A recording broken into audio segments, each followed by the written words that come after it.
Okay, been out shooting all day and doing controlled indoor high ISO extreme low light testing at 12,800 ISO. By the way, this video is going to be informative. Not only will I have test shots, I'm going to talk about a few things that are not my opinion, not my feeling, not my belief, but some hardcore fact, and they are things that nobody else has told you about the Sony A7 III. Just hardcore empirical fact. Really hardcore. I guarantee you no one else has told you this stuff, including the rest of the shills on YouTube. Here it is, Sony A7 III, 2470 G Master. Now I have the links for these test shots below. They're all taking the same distance. Also normalized for the same output on the RAW file. These are obviously just high-res JPEGs. And obviously there is less noise on the Sony A7 III than on the X-H1. I use the 16, don't have it on here now, the 16 to 55 2.8 lens on, since everybody loved to compare the Fujifilm X-H1 with the Sony A7 III, I thought I'd do this test first. And I put the 1655 2.8, which is equivalent to the 2470 2.8, same distance. Output image is the same. Let's first talk about hardcore facts. Low light, high ISO test shots. I found the Sony A7 III to be a total failure, and I'll let you look at the images yourself. Let's talk about some facts first. Now, when I said a failure, that's obviously an opinion. Let's just talk about damn facts. Pixel pitch on the Sony A7 III is 5.93 micrometers, so it's got some decently big eyeballs. Photo sites on the X-H1, same as on the X-T2, is 3.93 micrometers, so it's 2 micrometers bigger eyeballs on the Sony A7 III. In addition to the fact that it is a backside illuminated sensor which has better native SNR gain at about roughly a stop and a third. You could say a stop and a half, a stop and a third, who gives a damn? Whatever you want to say on that, fine. Stop and a third, stop and a half. Okay, so it has better native SNR gain. So all these shots were shot in manual at 12,800 ISO, 60th of a second, and f2.8 on both lenses. Let's take a look at like just the white portions of like these two. The on all these links, you can see here the Sony A7 III is on the left, and the Fuji is on the right. Now, obviously, the Sony is brighter, and it does have, as you can see in the white areas, less visible noise on the Sony.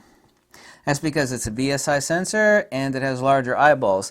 Now, here's the downfall. Here's the rub. This is one step forward, two step back on the Sony A7 III. While the Sony A7 III has nearly 1.5 stops superior native gain, or SNR, to the Fuji because of larger eyeballs, larger photo sites, and the fact that it's a backside illuminated sensor.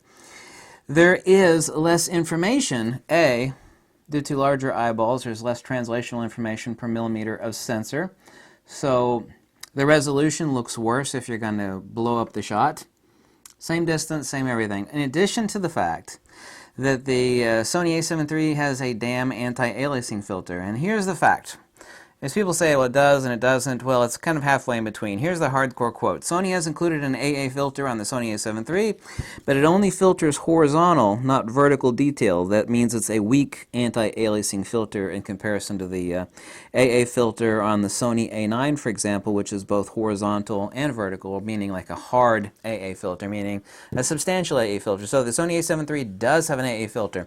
That combined with the fact that there's less translational information per millimeter of sensor, because you got 24 megapixels spread over a full frame sensor. The Sony A9, of course, in any crop side by side between the two, looks like crap. It just looks like crap. I'm sorry. Is that an opinion? Yeah, it is, but it does look like crap. So 5.93 versus 3.93. Now all these people that have said, including some other YouTube channels, that say, well, the Sony A7 III has half the visible noise at the same ISO for low light, high ISO performance as opposed to the X-H1. Well, that's not the case. It's not half as much noise. You can actually see the noise in the white areas of this shot here. Like I said, the links are below. Let's take a look at this one. And all these are straight out of camera, untouched. These are just crops, of course. The Fuji looks a lot better. These are the best shots possible out of many, many shots on the Sony A7 III. I didn't like pick a shot at random. It's like, what's the best? All of these were shot on tripod with one single light source in another room, curling around the corner. The light was kind of peeking around the corner. Shot on a tripod, all shot manual. The Sony A7 III looks like crap. But the reason why it looks like, and here's the point, this is what people want to argue about. What people don't get, and this is the point that you're not getting, and this is the point that nobody else is telling you, is, well, yes, like just in the white areas here, you can see there's more noise on the Fujifilm X-H1. So, yes, there is less noise, and I knew that would be the case before even testing the camera, because it has large eyeballs, number one, and number two, it's a backside illuminated sensor, which has roughly a stop and a third better native SNR, signal-to-noise ratio gain on the sensor. Well, that's all well and wonderful. But the downside, and this is the 2 steps forward, 3 steps backwards analogy, is that because it has a damn anti-aliasing filter, and because it has huge eyeballs, and therefore less translational information per millimeter of sensor, and this is why like hardcore National Geographic wildlife photographers stick an $18,000 lens on a cheap-ass crop sensor camera. Why the hell do they do that? Why don't they stick it on a full-frame camera, you know? They got all the money in the world, it's an $18,000 lens, why the hell are they sticking on a crap-ass crop sensor camera? Because there's more information per millimeter of sensor. Ultimately, that goes to resolution. Obviously, it is a fact that a full-frame RAW file has to be enlarged. Like, say, convert it to a TIFF, print it out. It has to be enlarged less to make a 20 by 30 or any other size print relative to a crop sensor or micro fourth. The Sony, actually, I was shocked on this. I knew before getting the camera that it would have better gain because of the BSI and the large photos. So it's basically what is in here. It's a Nikon D750 sensor with large eyeballs, 24 megapixels, but even a little bit better because it's a BSI sensor. The noise is negligible, but the shot at crop looks horrible compared to the Fujifilm X-H1, which has superior glass and sharper glass.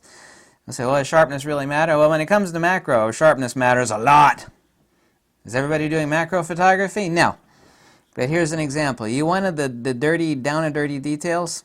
This is the stuff people aren't telling you. It's like, well, it's a larger sensor. Great. Well, larger sensors don't gather more light. If that were the case, then the best light meters on Earth, which I happen to own, by the way, would have an input setting for sensor size. Exposure is per unit area. Okay, not per total area. There are a lot of dumb people out there using words like, or phrases like total light and more light. Well, camera sensors do not work like picture windows and solar panels. You know, a bigger solar panel generates more electrical current, right? Well, there's no digital camera that works that way. More light and exposure is one thing, but when you say you have more light, when you have a larger sensor, this is epic BS, and not my opinion, it is empirically incorrect. So the shots are below.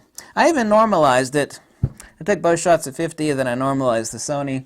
Same distance so that the output would be identical so far as the little postage stamps and all this. The Sony just looks like crap.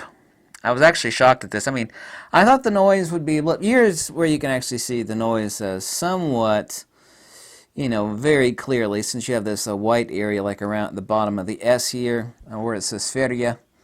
Obviously, there's more noise on the Fujifilm, but the Fujifilm looks, if you just look at the resolution, I mean, it looks a ton better. Same distance, but the reason it looks a ton better is because the Fujifilm has smaller eyeballs, more information per millimeter sensor, and it doesn't have an anti-aliasing filter that the Sony the Sony A7 III. I wish Sony stopped naming all their damn cameras the same. I mean, everything is called an A7 something. For Christ's sake, Sony, think of a new name to name your cameras, for Christ's sakes. I'm going to continue testing tonight, and I'll do the full review. I've already written up. I've got a lot of hours on the A7 III already. I've already done like more than 50% of the full review on the A7 III. Honest to goodness, I mean, I'll be completely fair to the camera. And I'll tell you like a mini review right now is that I'm actually shocked at this camera. Shocked not in a good way. I was actually expecting a lot better on many different fronts on this camera. I'll be perfectly fair to this camera in the full review, but I'm actually shocked because there's been so much lip flapping. Oh my God, Sony came out with a really cheap camera. It's only $2,000 and it's a full front. Yeah, it's well and fine. I know it's got a BSI sensor, which is, there's no downside to a BSI sensor. There is a downside when it comes to cropping as far as huge eyeballs, but I mean, that makes it a better low-light performer. And there is less noise, obviously, on the Sony A7 III. But it looks like crap, of course. Now, is that my opinion? Yeah, partially so, but if you look at these, yeah, it just doesn't look good. Someone's going to say, well, you got a defective lens there, boy.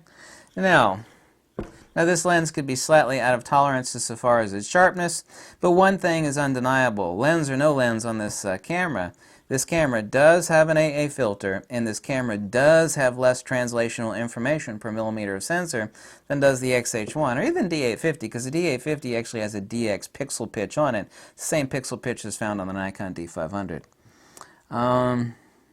Yeah, there's all these people out there saying, oh, this camera's got less than half the noise at the same ISO. Well, that's a lie. There's less noise here. And, of course, the images look brighter on the Sony. And the reason they look brighter is because it has a stop and a half, nearly so, of better native SNR, signal-to-noise ratio gain. It's just, you know, you showed these to anybody, and they're going to say, geez, that shot on the right looks a lot better. It's like, well, yeah. You have to know what the hell it is you're talking about, so. And this is stuff nobody's told you in a YouTube review or any of these stupid idiot, you know, pathetic boardrooms where everybody gets together and, you know, does a circle jerk on their camera. Oh, my camera's the best. Oh, my camera's the best. Oh, shut up. You know, let's just talk about the facts here. So there you go. Click the links below for the images. They're all straight out of camera, completely unaltered. Don't like it? Don't care, because you can do the test yourself. And I'll have the full review on this camera tomorrow. And if you like these, at least I got a lot of sun and did a lot of walking today. That was always wonderful. If you like these video reviews, please click the link below.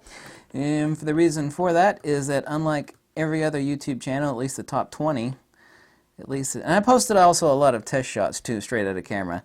Here's the fuzzy, I chased around the fuzzy bunny rabbit. That was with the A7 III and a 24-70 G Master. You know, like unlike everybody else, I'm not a shill, I'm not a schmuck, I'm not affiliated with anybody, and I'm not selling anything. So if you click the link below and you donate $1 or $2, or tell me to piss off and jump in a lake of fire, or jump off a cliff, whatever makes you happy. And once again, I mean, like I said, the full review on this camera tomorrow, but I'm actually shocked at this camera, and I don't mean it in a good way. I mean that seriously. I'll be completely fair to this camera in the review, but I'm actually shocked at it. So much lip flapping about, it's $2,000 camera, the big sensor in it, BSI sensor, yeah, everybody else is screwed, Sony! I keep an open mind on this camera. Just because I don't like Sony does not mean I will not give a fair review to this camera. People that said when I reviewed the Sony A9 half a year ago or whatever the hell it was, people said, oh, you're going to review that. I was very fair to it. I'll be fair to this one, but I can tell you right now that I'm shocked. And not shocked in a good way, like, oh my god, this is wonderful. No, just the opposite. I'm actually shocked. Seriously shocked. I do mean that seriously.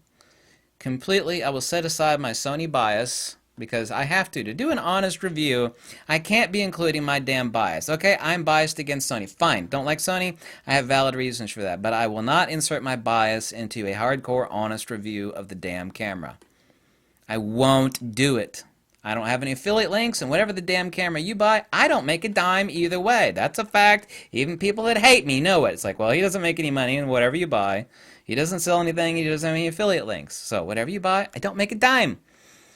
So it behooves me to be honest in reviewing this camera, even though I am biased and I don't really like Sony. I will be honest on the review. So anyway, those are the facts and the sensor. Click the links below for the images, and good night.